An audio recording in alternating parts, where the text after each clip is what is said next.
നമ്മുടെ ബിസിനസ്സിൽ ഒരു 6000 രൂപയുടെ ഒരു എക്സ്പെൻസ്, എന്ത് എക്സ്പെൻസ് ആണ്? ഫ്രൈറ്റ് ഇൻവേഡ് ആണ്. അപ്പോൾ ഈ ഒരു എക്സ്പെൻസ് വന്നിട്ടുണ്ട്. പക്ഷേ നമ്മൾ ക്യാഷ് ആയിട്ടല്ല കൊടുത്തത്, നമ്മൾ എന്ത് കൊടുത്തു? ചെക്കായിട്ട് കൊടുത്തു. അപ്പോൾ ചെക്ക് കൊടുക്കുമ്പോൾ ഇതെങ്ങനെയാണ് നമ്മൾ ട്രീറ്റ് ചെയ്യുന്നത്? അപ്പോൾ ഫ്രൈറ്റ് ഇൻവേഡ് എന്ന് പറഞ്ഞാൽ നമ്മുടെ ബിസിനസ്സിനെ സംബന്ധിച്ച് നമ്മൾ എന്താണെന്ന് പഠിച്ചിട്ടുണ്ട്? ഒരു എക്സ്പെൻസ് ആണെന്ന് നമ്മൾ പഠിച്ചിട്ടുണ്ട്. അപ്പോൾ ഈ എക്സ്പെൻസ് ഇവിടെ എന്ത് പറ്റുന്നു? എക്സ്പെൻസ് കൂടുന്നു. എക്സ്പെൻസ് കൂടിയാൽ നമ്മൾ എന്ത് ചെയ്യും? ഡെബിറ്റ് ചെയ്യും. ഇനി നമ്മൾ എന്താണ് കൊടുത്തത്? ചെക്കാണ് കൊടുത്തത്. അപ്പോൾ നമ്മൾ ബാങ്കായിട്ടാണ് കാണിക്കാനുള്ളത്. നമ്മുടെ ബാങ്ക് എന്ന് പറഞ്ഞാൽ എന്താണെന്ന് നമ്മൾ പഠിച്ചിട്ടുണ്ട്? ഒരു അസറ്റ് ആണെന്ന് പഠിച്ചിട്ടുണ്ട്. അപ്പോൾ ബാങ്കിൽ നിന്ന് ക്യാഷ് കുറഞ്ഞു, 6000 രൂപ കുറഞ്ഞു.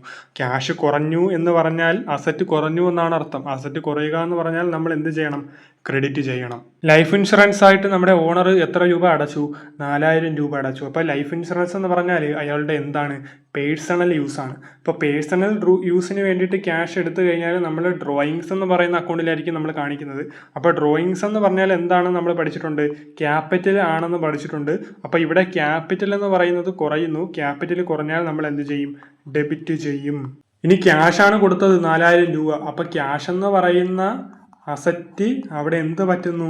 അസറ്റിന്റെ വാല്യൂ കുറയുന്നു. അസറ്റിന്റെ വാല്യൂ കുറഞ്ഞാൽ നമ്മൾ എന്ത് ചെയ്യും? ക്രെഡിറ്റ് ചെയ്യും.